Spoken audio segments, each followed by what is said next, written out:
Update. Am I the a-hole for not wanting to do Thanksgiving dinner at my parents without my wife? Original post. I, 30 male, feel stupid for even asking. My sister, 29, and my wife, 34 female, did not have the best history. Before we met, my wife was my sister's landlady, and she was renting the room at the back of my wife's house 6 years ago. She got evicted less than 4 months after moving in because my sister did not pay her rent at all. Then she was taken to court for damages that costed way more than she put down on a security deposit. My sister did end up having to pay, but basically hated my wife for this. We met after this all went down, and I went to go pick up my sister's stuff she left behind that my wife was decent enough to not have thrown out yet. We started chatting and really hit it off. Started dating. A year and a half later, she got pregnant with our son. Now we are happily married, but my sister never took it well. We weren't as close before all this, but after becoming a traitor in her eyes, we didn't talk much. She hasn't even met my son, who's 3. My parents are really trying to push for us all to have a family Thanksgiving at their place.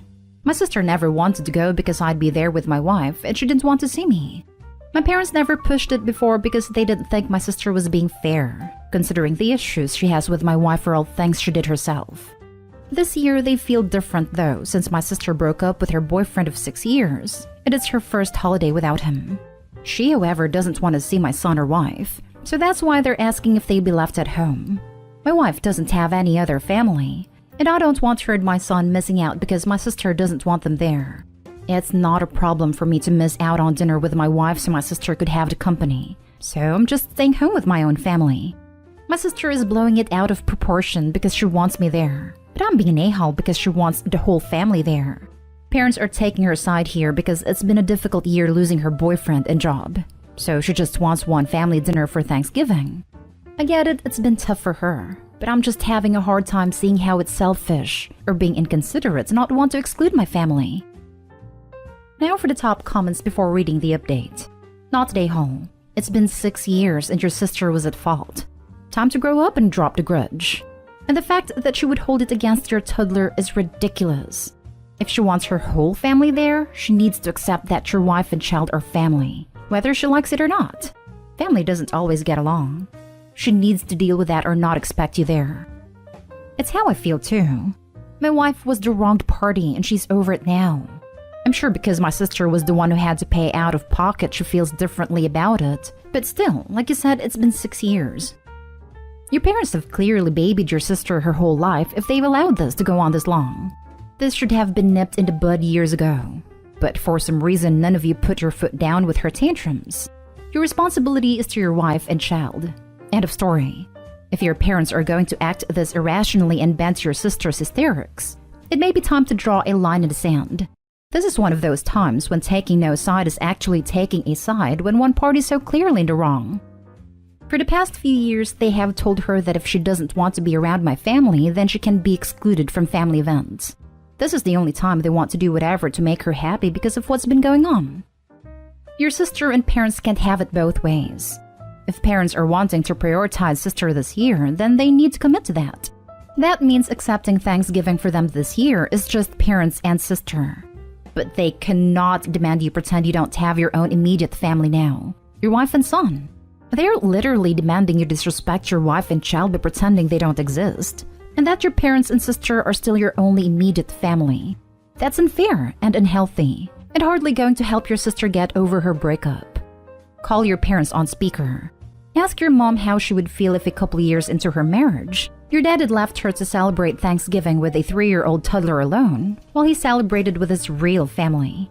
Ask your dad if he would treat his wife like that. If this is the kind of husband he was raising you to be, and then hang up so they can think about it. Not a hole, although your sister is. She's mad at your wife because she didn't pay her rent and got evicted 6 years ago. I guess she's had a rough year, but let it go already. If the whole family isn't there, it's your sister, not you. Good luck. Not only didn't she pay rent for 4 months, she also apparently managed to damage the property so much the security deposit didn't cover it. That means that it wasn't a few smaller things, but some mid-sized to major damage. Within 4 months. Not a hole and sister should get over herself. She was in the wrong 100% back then. And now for the update. Well, of course I didn't follow along with her ridiculous request. I wasn't about to leave my wife and child at home to have dinner with people who didn't want my family there.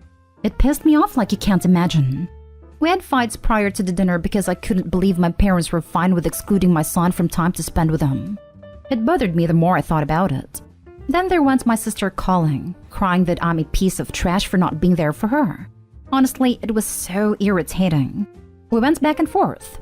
I just remember telling her to grow up and stop being a spoiled you-know-what. And, well, she didn't call after that one. We stayed home to have our own Thanksgiving. My son kept asking where Grandma and Grandpa are. I wasn't about to tell him the real reason that we weren't going with them, so we only told him they're a little sick so we can't go. He still wanted to talk to them. The video chatted for a while. Then you could hear my sister in the background. Then they were suddenly in a hurry to end a call. I'm sure she didn't know they were talking to us. I tried not to let that anger me too much so we could all be in a good mood. To the person who suggested a nice pajama Thanksgiving dinner, well, we followed through on that and it was pretty relaxing. My son decided he wanted to go all out with his dinosaur PJs. It was a lovely time. We made a pillow fort after dinner, then my son fell into a food coma. So me and my wife had some alone time too. This was so much better than any dinner with my parents and someone who has no respect for my family. It really left me with a completely different view of them. I know she really is going through something difficult, and my parents are trying to help, but it hurts knowing that I wanted to toss my family to decide to make her happy. For that reason, we won't be spending Christmas with them either. Which has been a whole thing too, but oh well, they did this to themselves. We're taking a little family vacation up to the mountains, so my son can enjoy the snow. Just to do something fun on Christmas so he doesn't focus on the fact that we're not spending it with his grandparents either. I'm from someone who has no contact with my mother. I tell my kids a kids-friendly version of the truth. That way no one else can come along and spin lies and turn them against me. For me, it's been my mom has problems and it makes her mean and I don't want you guys, my kids, have her to be mean to you. You could explain for Christmas simply that Granny and Pa need to support Auntie right now because she is sad. And Auntie asked to not do celebrations with us this year while she gets better. So we are going to do our own fun things. Sure, it's nicer than what is happening, but at least kids knows. This is a really good explanation. Thank you. It's hard to explain these adult situations to a little kid, and we don't want to necessarily lie to him, but also he obviously can't know what the real reason is. My mom was estranged from her family. Before I was old enough to understand the details, it was always Mama's family are mean to people, and we are worried they will be mean to you. We promise to tell you when you're older more. And then when I was older, she told me the real reason. Just like your son will one day need to know the real reason if this spoiling of your sister continues. Even if it's watered down to, my sister is not nice to your mom or you, and my parents supported it. Good for you. I don't understand how in the world your sister expected you to dump your family for her. That is totally ridiculous. It really is, honestly. After all these years to still have that grudge over a situation that was no one's fault but hers. Great post. Sounds like you have a healthy marriage and know where your priorities are. Congrats on your traditions. Do they make dino PJs in adult sizes? Preferable Christmas themed. I may have to try that. Now for the last story. Update. Am I the a-hole for calling out my mother-in-law at her daughter's memorial service for implying her daughter's death was sadder because she wanted children? Original post. My 26 male wife's 26 female younger sister 23 female passed away unexpectedly. It was shocking for all of us, and I've just been trying to be supportive while processing my own grief. At her memorial service, I overheard a relative who had lost her only child tell my mother-in-law that while my sister-in-law's death was tragic, at least she had another child. My mother-in-law tried to explain that it wasn't any consolation since her daughters were both unique individuals. But then they got into a borderline argument about it. My mother-in-law then tried to put it to rest by saying, in any case, even if I still have my wife, sister-in-law was my only hope for having grandchildren, since my wife doesn't want any, so I'll always be mourning that missed possibility. For context, my wife and I aren't even child-free. We just don't want to have children until at least our late 30s. It has been a very sore point for her mother, who has made it clear to everyone that she believes we are lying about delaying it, just to avoid discussing it with her. At that point, I interrupted and said it's a very insensitive thing to say about both her daughters, to reduce one's entire value to her openness towards having children, and dismiss another's value for not having children in the near future. My mother-in-law seemed to not even consider my point and was mostly just incensed about how I could even confront her at a time like this. She finally told me she's not in any state to deal with this and left.